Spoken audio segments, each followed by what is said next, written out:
គឺជារឿងប៉ិតមួយដែលបានកាត់ឡើងទៅលើបងស្រីម្នាក់ដែលគាត់បាននិយាយថាគាត់បានអោនក្បាលចូលក្នុងទឹកពីងដើម្បីឲ្យខ្លួនឯងស្លាប់ទាំងដែលគាត់នឹងគឺអត់ដឹងថាគាត់កំពុងតែអោនក្បាលចូលទឹកពីងឯងរហូតដល់ម៉ែគាត់នឹងមកតន់អញ្ចឹងកុំអីបងស្រីនឹងក៏មិនដឹងថាខ្លាចទៅជាអីឯងនេះគឺជាសាច់រឿងមួយដែលគាត់បានទៅសេខ្ញុំតាម IG គឺខ្ញុំមិនមែនចេះតែនិយាយឲ្យអ្នកទាំងគ្នាស្ដាប់ទេ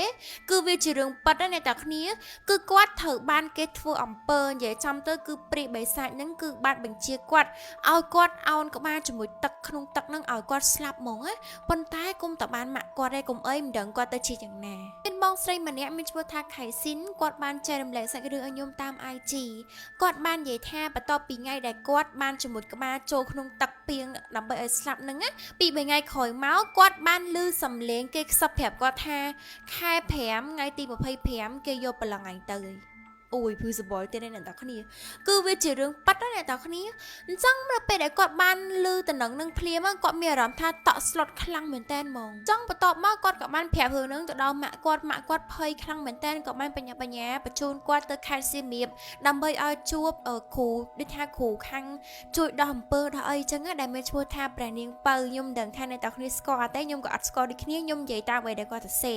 អញ្ចឹងនៅពេលដែលដល់កន្លែងព្រះនាងពៅនឹងភ្លាមគាត់កំពុងតែដោះអំពើឲ្យគេផ្សេងប៉ុន្តែគ្រាន់តែគាត់ឃើញបងខៃស៊ីនហ្នឹងគឺគាត់តម្លាក់អ្នកផ្សេងចោលទាំងអស់គឺគាត់មកមើលបងខៃស៊ីនមកដោយសារតែបងខៃស៊ីនគ្រាន់តែដល់កន្លែងអាសនៈពៅហ្នឹងគឺគាត់បឆោភ្នែកមកអ្នកទាំងគ្នាពីអ្នកគ្រូគាត់បានមើលបងខៃស៊ីនហើយអ្នកគ្រូបាននិយាយថាគាត់ត្រូវបានគេធ្វើអំពើនិយាយចំទៅធ្វើអំពើខ្មៅសាហាវខ្លាំងមែនតើហើយអ្នកគ្រូហ្នឹងក៏បានយកដៃបងខៃស៊ីនហ្នឹងមកគូអីមិនដឹងទេមានអីគូហើយបងខៃស៊ីនក៏បាននិយាយថាគាត់ក្តៅក្នុងខ្លួនខ្លាំងណាគាត់សេកឡើងប្រកាច់ហើយអ្នកដែលគេបានចូលមកដោះអំពើហ្នឹងគឺគេបានមកជួយចាប់បងខៃស៊ីនឡើងគ្នានឹងចង់30នាក់អ្នកទាំងគ្នាចាប់បងខៃស៊ីនអត់ចង់ជាប់ឯងនិយាយចំទៅគឺវាសាហាវមែនតើមកបងខៃស៊ីនគាត់បានធូរស្រាលច្រើនអញ្ចឹងណាម៉ាក់គាត់ក៏បានយកគាត់ទៅគេងនៅផ្ទះអីចឹងទៅហើយបន្ទាប់មកមួយថ្ងៃក្រោយមកបងខៃស៊ីនក៏បានទៅស្រោចទឹកអីនៅវត្តម្ដងទៀតហើយបងខៃស៊ីនបានមកផ្ទះបន្ទាប់ពីគាត់ញ៉ាំបាយហើយអីហើយចឹងទៅលេបថ្នាំអីហើយគាត់ឮសំឡេងមនុស្សស្រីម្នាក់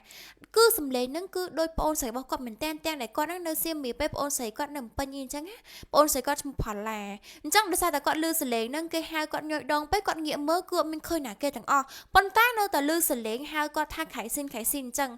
ងម៉ាក់គាត់បន្ទាប់ពីដឹងរឿងហ្នឹងហើយម៉ាក់គាត់បាននិយាយថាប្រហែលជាអមនុស្សហ្នឹងគឺចង់មកយាយីកូនឯងអញ្ចឹងពេលដែលគេហៅឈ្មោះគឺកូនឯងកុំងាកបើសិនជាមិនស្គាល់បន្ទាប់ពីបងខៃស៊ីនគាត់បានធូរស្រាលហើយគាត់ក៏បានត្រឡប់ទៅភ្នំពេញវិញប៉ុន្តែពេលដែលទៅភ្នំពេញហ្នឹងគាត់ចាប់ផ្ដើមមានអាការៈផ្សេងទៅជាឈឺជើងឈឺអីអញ្ចឹងណានិយាយចាំទៅគាត់ត្រូវបានគេធ្វើអំពើអត់ចេះចាប់អត់ចេះហើយហ្មងនិយាយចាំទៅអាណិតគាត់ខ្លាំងមែនតើសប្តាហ៍ហ្នឹងគាត់នៅតែលេបថ្នាំបន្តលេបថ្នាំចឹងដោយសារតែគាត់មានអារម្មណ៍ថាក្នុងខ្លួនគាត់គឺអត់ស្រួលសោះហ្មងអ្នកទាំងគ្នាមកតើគ្នាមានតែពីរមុខនេះស្បែកយើងគឺសចឹងមកភ្លឺថ្លាដូចអ្នកសពីកំណើតអញ្ចឹងមួយនេះគឺជាវីតាមីនតូសុកជាតិរបស់ Felix ដែលផ្សំឡើងមកពីតូសុកជាតិ 100% ញ៉ាំទៅជំនួយ booster ឲ្យសាច់យើងសភ្លឺថ្លាមែនតើស្អីហ្នឹងគឺជួយបំបត្តិស្នាមនៅលើមុខក៏ដូចជាមុនលើខ្នងផងដែរការទទួលទានមួយថ្ងៃពីរគ្រាប់ប៉ុន្តែបន្ទាប់ពី2សប្តាហ៍អ្នកទាំងគ្នាមានអារម្មណ៍ថាសាច់អ្នកទាំងគ្នាគឺប្លែកខ្លាំងមែនតើសជាងមកសថ្លាស្អាតហ្មងហើយបើសិនជាអ្នកទាំងគ្នាលាបលេ Felix ទៀតហើយខ្ញុំធានាថាសាច់អ្នកទាំងគ្នាគឺសក្បោះហ្មងនេះគឺផ្សំឡើងពី Shea Butter ក៏ដូចជា Almond Oil និយាយចំទៅគឺលាបទៅសាច់យើងគីឡូម៉ាត់ចាំងហ្មងមិនចន់ក៏នៅតែចូលដែរដែលសារតែសាច់លេគេទុនស្រាលក្អប់ភេងផ្កាប្រហើខ្លាំងមែនតើហ្មងចិត្តលាបលេហ្នឹងមួយថ្ងៃខ្ញុំលាប2 3ដងអីដែលសារតែលាបពេលណាក៏ចូលឲ្យស្រឡាញ់ស្បែកខ្លួនឯងដែរញីមកចូលផ្លុកឲ្យបដសំណាមទៀតលាបទៅអត់ស្ងួតស្បែកទេអញ្ចឹងបើសិនជាអ្នកទាំងគ្នាចង់បានស្បែកសភ្លឺថ្លាដូចនារីកូរ៉េកុំភ្លេចពីមុខនេះណាគឺជាវីតាមីនតូសុកជាតិជាមួយនឹងលេរបស់ Felix អរគុណ